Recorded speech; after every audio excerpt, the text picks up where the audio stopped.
Saudações, meus caros. No vídeo de hoje nós vamos falar sobre dois governos fascistas que existiram na prática, já que no nosso vídeo anterior sobre fascismo falamos sobre alguns conceitos e características fundamentais do fascismo de forma genérica, ou seja, que qualquer governo fascista teria. Hoje nós falaremos sobre como foi a prática, como esses governos fascistas que existiram chegaram ao poder. E para isso eu escolhi dois exemplos: o fascismo italiano, o que deu origem ao próprio termo fascismo, e o governo nazista na Alemanha. Os dois surgem mais ou menos na mesma época, vão ter várias semelhanças, mas também algumas diferenças. O nosso foco hoje, então, é entender como esses dois governos se desenvolveram e tiveram sucesso. Antes de começar, só deixem eu fazer uma explicação. Eu não estou filmando no meu computador tradicional, eu estou improvisando aqui, até gravando o áudio no celular. Mas enfim, para poder continuar com as aulas, eu resolvi gravar dessa forma. Então, para nós começarmos com a Itália, vamos ouvir um trecho de um discurso do Mussolini para vocês poderem entender melhor na prática algumas características desse governo fascista italiano. Che nell'agro pontino c'è lavoro ancora per un decennio. O camicie nere, o combattenti, è necessario che la nazione sia fortissima dal punto di vista militare.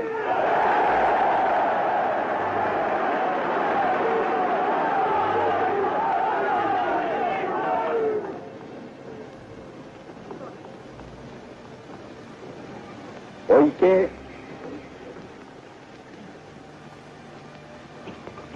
è l'aratro che traccia il solco profondo, ma è la spada che lo difende.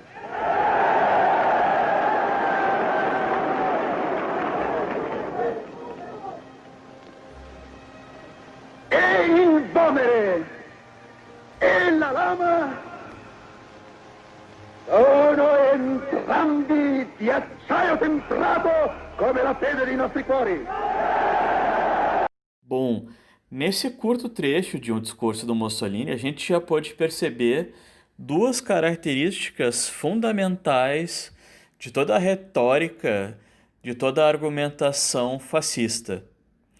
Por um lado, a glorificação do trabalho, principalmente as pessoas do campo, o trabalhador simples que trabalha de sol a sol, que dedica sua vida para a sustentação do país.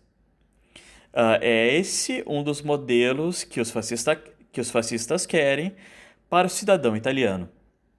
Alguém que trabalha, que dedica sua vida para o país. Uma pessoa simples. E, por outro lado, o soldado, a espada, as pessoas que estão dispostas a lutar pelo país. Ou seja, a Itália vai crescer a partir do seu trabalho, a partir do seu próprio suor, mas também é necessário que ela saiba se defender. O Mussolini vai recorrer, em outros momentos, a uma comparação dessa Itália fascista com o Império Romano.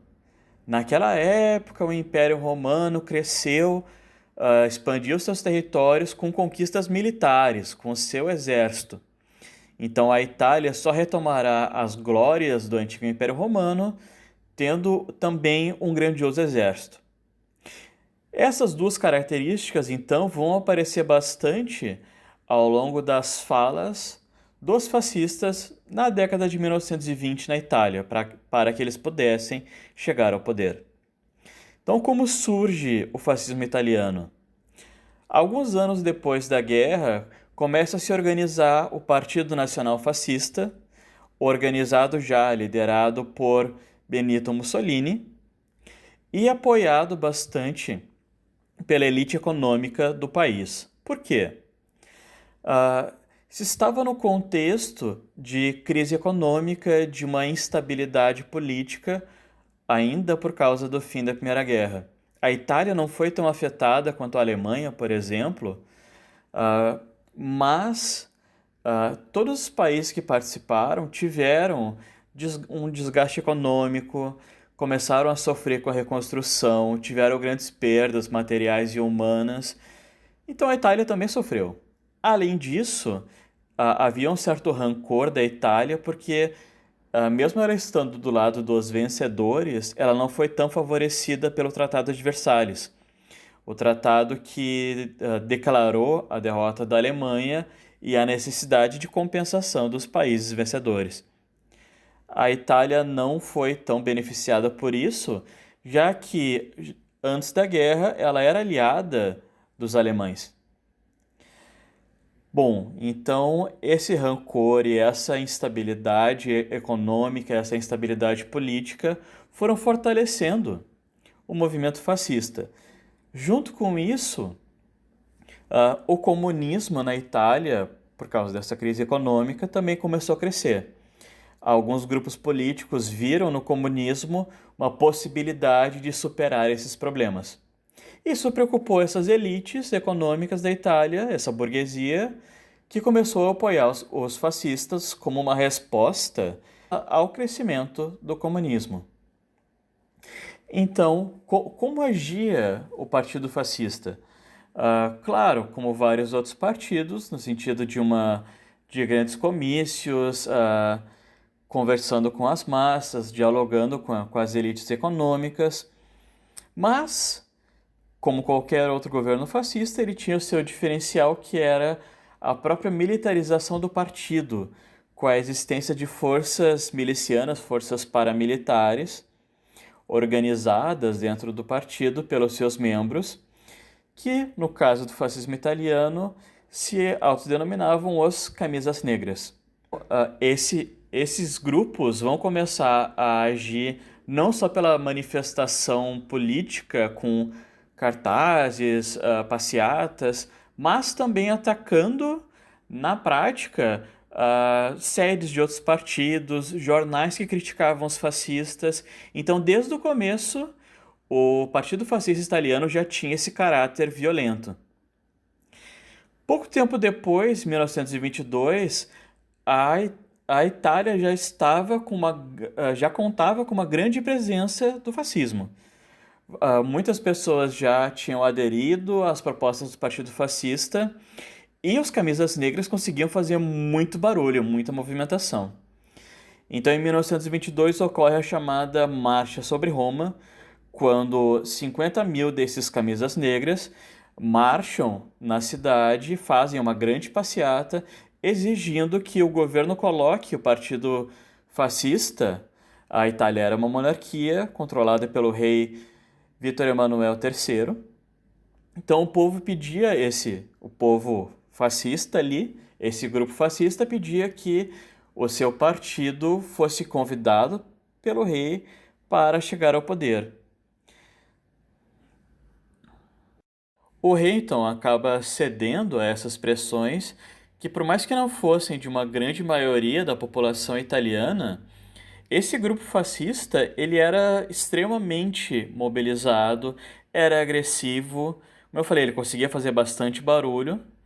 Então o rei, com essas pressões por um lado e sem uma oposição organizada aos fascistas, por outro lado, o rei acaba cedendo, dando lugar a Mussolini como primeiro-ministro, e ele vai reorganizar o governo italiano, colocando os seus partidários do fascismo no poder junto com ele.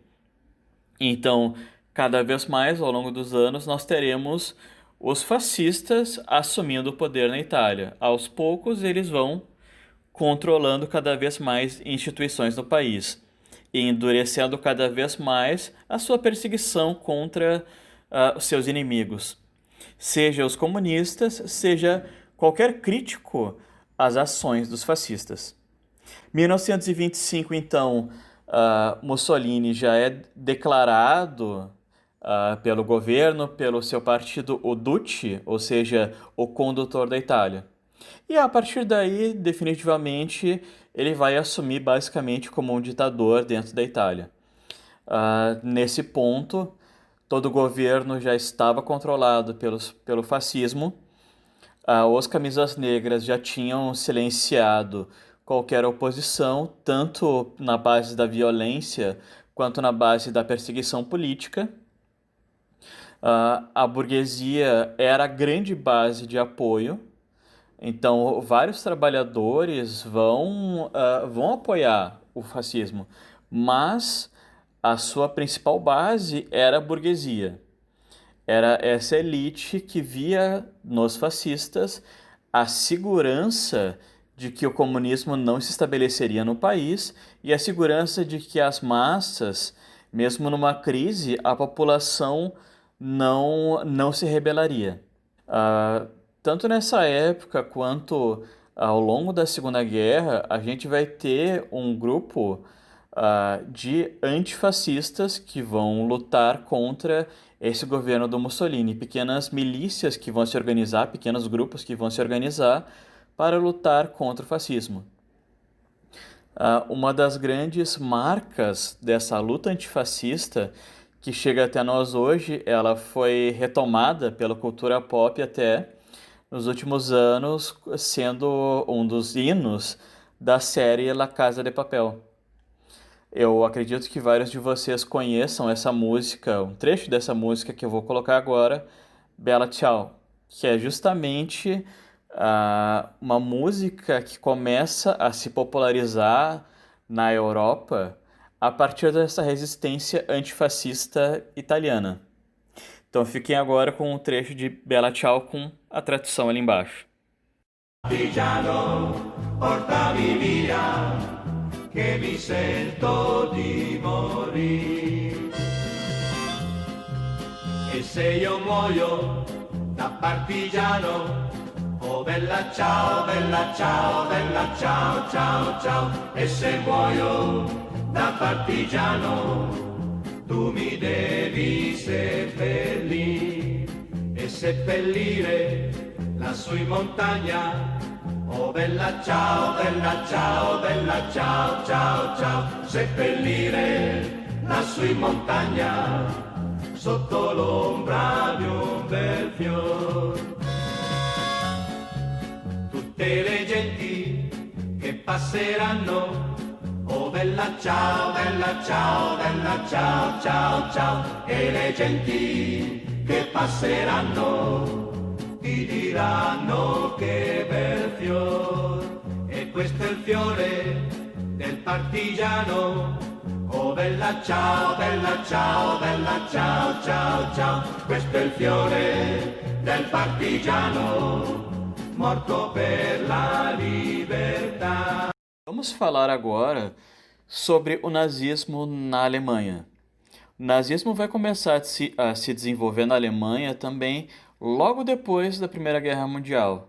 Nós já começaremos a ter uma organização, uma concretização do movimento nazista que vai levar ao nascimento do Partido Nacional Socialista dos Trabalhadores Alemães, pela abreviação da própria época, Partido Nazista. Então, o Partido Nazista ele cresce principalmente impulsionado pelos resultados da Primeira Guerra Mundial. A Alemanha sai completamente devastada economicamente, politicamente, várias perdas materiais e humanas, indústrias destruídas, enfim, o caos. E no meio disso, alguns políticos começam a se aproveitar disso. Começam a propor para a população respostas culpados para esse problema, já nessa época.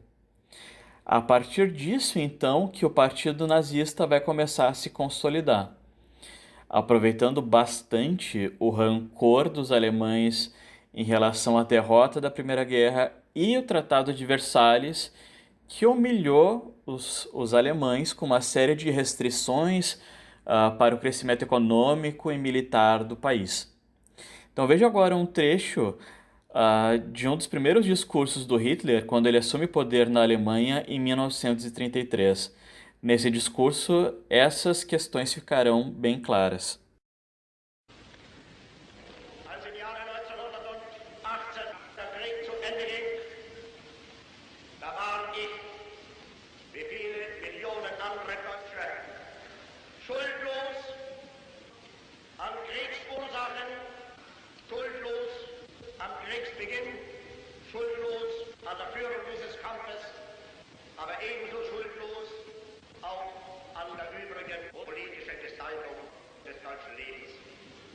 Ein Soldat wie 8 oder 10 Millionen andere auch. Es kam die Zeit, da man sich nur dann mit Stolz zum Deutschen bekennen durfte, wenn man den Blick in die Vergangenheit richtete, sich aber schämen musste, wenn man die Gegenwart besah. Und gleich diesem außenpolitischen und machtpolitischen Verfall setzte nun ein der Verfall im Inneren. Auflösung all dieser großen Organisationen unseres nationalen Lebens und unserer nationalen Kraft. Der Verfall unserer Verwaltung, die Korruption hindurch ihren Einzug und parallel damit der Zerfall unserer Volksgemeinschaft. Alles angestiftet und alles gemacht und alles verantwortet von den Männern des Novembers 1918. Hitler destaca no seu discurso a ideia de que a sua caminhada começa em 1918, ou seja, fim da Primeira Guerra Mundial. Hitler lutou do lado alemão, ele é austríaco, mas ele lutou junto com o exército alemão durante a Primeira Guerra Mundial. Então ele realmente foi um soldado, foi condecorado e tal. E ele faz questão de reforçar isso. Mas ele diz as causas da grande crise da Alemanha, desde o fim da Primeira Guerra até 1933, ali, quando a Alemanha ainda estava sofrendo por causa da crise de 29, da grande crise econômica, tem como grande causa os desastres da Primeira Guerra Mundial, a Alemanha ter sido considerada, a partir do Tratado de Versalhes, a única culpada pela Primeira Guerra Mundial, por todos os desastres da Primeira Guerra Mundial. Então o Partido Nazista começa a crescer, se utilizando desse discurso. Ao mesmo tempo, assim como na Itália, os nazistas também vão se aproveitar da sua perseguição, do seu anticomunismo, para seduzir a burguesia do país. Então, logo no começo, quando a burguesia alemã também vê o perigo do Partido Comunista começando a crescer dentro de uma Alemanha em crise, essa burguesia vê nos nazistas também essa possibilidade de controle. Então, em 1923, os nazistas vão achar que estão preparados para tomar o poder e vão fazer o chamado Putsch de Munique. Putsch seria um golpe de Estado. Então, em 1923, os nazistas, liderados por Hitler, o partido nazista na Baviera, tenta dar um golpe para controlar primeiro a região, para depois, enfim, talvez partir para uma escala nacional. Mas logo eles são silenciados, detidos pela polícia. Os líderes daquele movimento são presos, incluindo o senhor Adolf Hitler. Os nazistas continuam existindo na Alemanha, apesar dessa derrota do Putsch de Munique. Hitler é solto algum tempo depois, mas, enfim, até 1929, o Partido Nazista não consegue tanto destaque. Até que a grande crise econômica que se instaura depois desse marco no país acaba reabrindo o espaço dentro da população para que o nazismo seja definitivamente aceito. O Partido Nazista se coloca como a solução para esse grande problema. E cada vez mais pessoas desesperadas até pela situação, acabam aceitando a proposta dos nazistas. Até que em 1932, nas eleições que ocorreram no país, vários políticos nazistas são eleitos. Então a gente já tem boa parte do governo alemão nesse momento ocupado por políticos nazistas. Até que em 1933, com muitas pressões, tanto desses políticos quanto dos partidários nazistas como um todo, Hitler é nomeado então chanceler da Alemanha. Então o Hitler acaba sendo convidado para integrar o governo alemão, e a partir dali o nazismo já começa a cumprir as suas promessas de eliminar os comunistas, então é isso que eles fazem. Então, Hitler foi um dos primeiros governantes, um dos primeiros políticos a se utilizar de fake news, o que hoje é algo bem comum, né? A se utilizar de fake news para atacar os seus adversários políticos, no chamado incêndio do Reichstag. O Reichstag era o parlamento alemão que foi incendiado uma noite misteriosamente, e o Partido Nazista acaba acusando o Partido Comunista de ter colocado fogo no parlamento. Enfim, até hoje essa questão é um pouco nebulosa, mas o que se sabe é que definitivamente o Partido Comunista na época não teve nada a ver com isso, mas os nazistas se aproveitaram dessas fake news. Hoje em dia a gente tem esse termo bastante adequado, né? Se aproveitam disso para fechar o Partido Comunista e também para assumir o poder, porque eles se colocam como a resposta ao comunismo, a resposta do país para proteger a nação, para proteger a política alemã dessa grande ameaça. Então, a partir desse discurso, o Partido Nazista se legitima para tomar o poder definitivamente.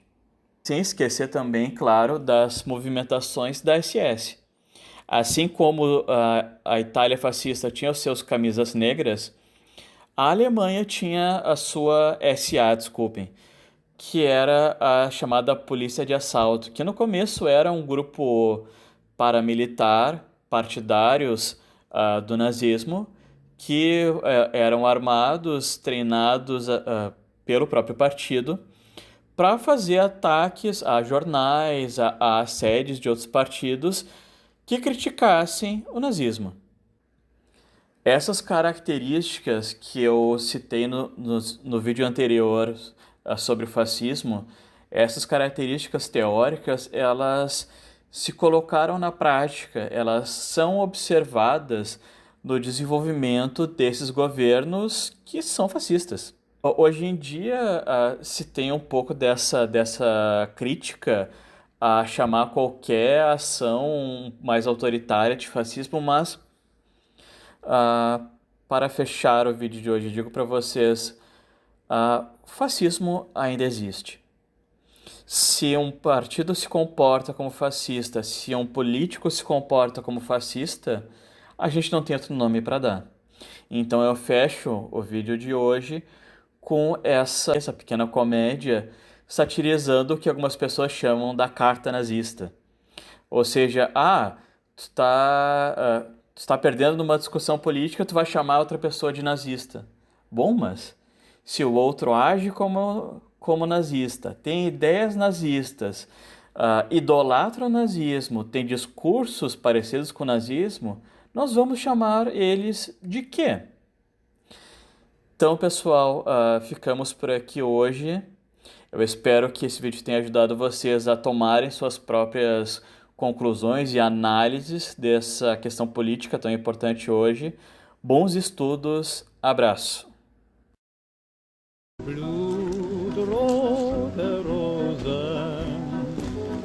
Nazi.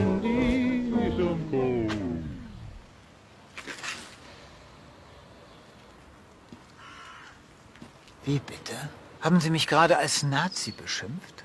Na, Sie sind doch einer. Das ist ja eine Unverschämtheit. Nur weil ich in der NSDAP und in der SS bin, bin ich noch lange kein Nazi. Wahrscheinlich bin ich auch noch rechtsextrem, oder was? Ja, aber was sollen Sie denn sonst sein? Ich bin vielleicht ein besorgter Bürger, der Angst vor Überfremdung hat. Aber ich bin nicht rechts. Und ich bin erst recht kein Nazi. Hey, Sie da? Sehe ich etwa wie ein Nazi aus? Nö, würde ich jetzt nicht sagen. Na, sehen Sie? Aber der ist wahrscheinlich für Sie auch ein Nazi, hm? Nazis, Nazis, Nazis, lauter Nazis. Wenn einem die Argumente ausgehen, dann holt man schnell mal die gute alte Nazikeule raus. Es hat doch nichts mit Nazikeule zu tun. Sie machen sich das Leben sehr einfach. Nur weil jemand die Mainstream-Meinung nicht teilt, ist er gleich ein Nazi. Aber Nazi sein ist doch längst Mainstream. Ihr Nationalsozialisten seid an der Macht. Ach ja, ich vergaß. In Ihrer Welt sind ja alle Nazis. Der Führer ist wahrscheinlich für Sie auch ein Nazi, was? Ja? Jetzt reicht's aber. Führerbeleidigung. Mitkommen. Das sind jetzt über... Ja, ja, ich weiß. Nazi-Methoden.